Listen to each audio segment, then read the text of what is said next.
Yeah, zami Facebook, TikTok, Instagram mwen yo koman nou ye, YouTube koman nou ye. Zami mi map mande nou pabli al abone avec channel YouTube mwen ki se Kalibezo sa fote LGBDSD Chele e 777. E m pataje menm video sa yo e gen lot video m pataje e gen video mizik mwen tou konpwen nan plen. E, gan pil moun kap mande koman fè dresaj nan machin. M pataje video sa parti 1, se jist pou mwotre nou koman m apretire yon trou ki nan yon pot. Sak nan men nan de sporter, non, e pa sak nan men nan de sporter nan, sa se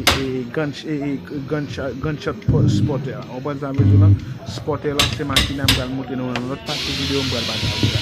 La, avan ke m pou mwen diye pou sa nan pot nan, sa se pot ki fwape, avek sa pou mwen diye. Mwen pase yon guide se di la do, yo yon guide sa yon mwen yon pou m kapab jen tol lan, e pi pou m kapab fè sa bon sens de silti ou e kon mwen apenye, pou tache vladen, e pou mwen ale yon. Mwen pren apre pou jen apenye yon bagay sa, pou m bati guide anko pou mwen kwe yon bagay. Se kon sa mwen fè dresaj, pou mwen kap mwen dem, de fwa, am di tout sa nan masin nan, komon bagay, ki yon fel, eske se fwape, ki jan.